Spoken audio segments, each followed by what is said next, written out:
The Interior Ministry reported on Saturday that a Russian missile targeted a major square in Chernihiv, a historic city in northern Ukraine, leaving 7 people dead, including a 6-year-old kid, and 90 others injured.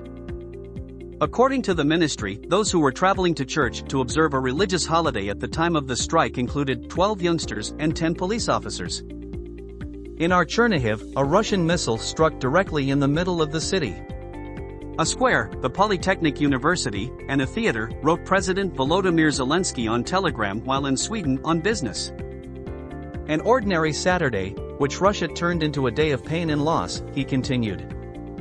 Zelensky's message was accompanied by a brief video that showed rubble strewn across a square in front of the local drama theater, where parked cars had suffered severe damage.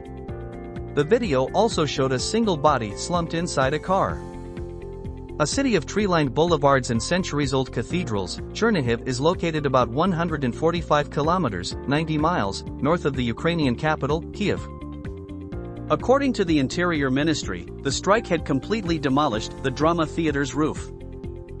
As part of the invasion, it started in February of last year. Russia has used missiles and drones to assault Ukrainian cities distant from the front lines. Early on Saturday, the Ukrainian military was reported to have shot down 15 of the 17 Iranian-made Shahid drones Moscow had launched over the previous night, according to Kyiv's Air Force.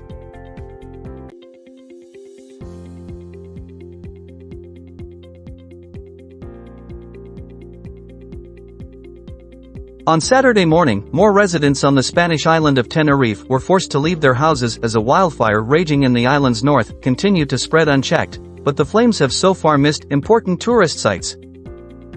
From late Friday night into early Saturday morning, fierce flames lit up the night sky.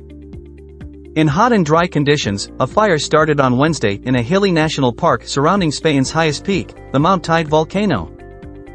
5,000 hectares, 12,000 acres, with a radius of 50 kilometers, 30 miles, were damaged, according to regional head Fernando Clavijo, who spoke late on Friday.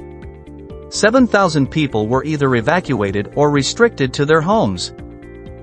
Due to a combination of hot, dry, and windy weather as well as challenging terrain, Clavijo earlier in the week referred to the fire as the most complex the Canary Islands have faced in 40 years. Due to the weather conditions getting worse overnight, more evacuations were requested on Saturday morning. The weather has changed, and we have had to evacuate towns in the north of Tenerife, specifically 5 areas, Manuel Miranda, a regional counselor for territorial policy, territorial cohesion, and water, told reporters on Saturday. Overnight, the humidity had decreased, the wind had picked up, and the temperatures had risen, according to Miranda. Because of the danger and proximity of the fire, he said, more people had to be evacuated. He added that so far, officials have avoided any human loss, and that is our main objective. Popular tourist destinations on the island have so far not been impacted, and both of its airports are working properly. Extreme weather events are becoming more common and more intense, according to scientists.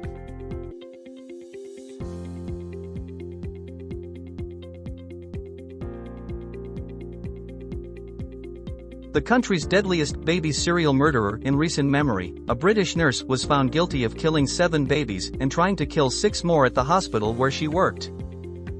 According to evidence presented at Manchester Crown Court in Northern England, Lucy Letby, 33, injured infants under her care by injecting air into their blood and stomachs, overfeeding them with milk, physically abusing them, and poisoning them with insulin.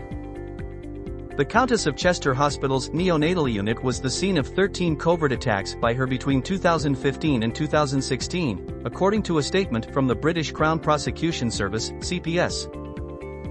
Prosecutors contended that she intended to kill the infants while deceiving her co-workers into thinking there was a natural cause of death.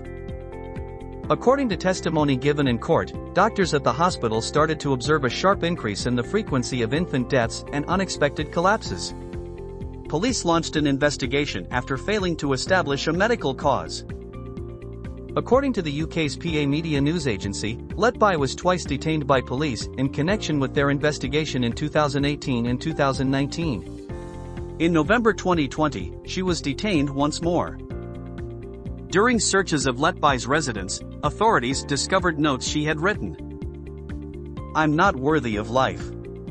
She wrote in one memo, "I killed them on purpose because I'm not good enough to care for them," and in another, "I am a horrible evil person and I am evil I did this."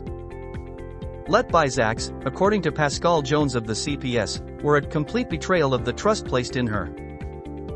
Lucy Letby, according to the report, sought to mislead her colleagues and pass off the harm she caused as nothing more than a worsening of each baby's existing vulnerability. Unsafe items like air, milk, fluids, or medications like insulin would become fatal in her hands. She weaponized her craft and corrupted her education to cause harm, loss, and death. Families of the deceased remarked that they may never truly know why this happened. A joint statement said, "Justice has been served and the nurse who should have been caring for our babies has been found guilty of harming them," according to PA.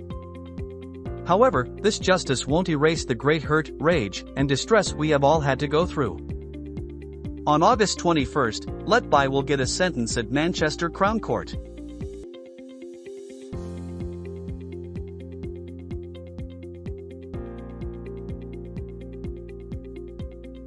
The murder of a journalist, who was shot dead at his home in the early hours of Friday in the Araria district, was allegedly committed by 4 persons, according to Bihar police.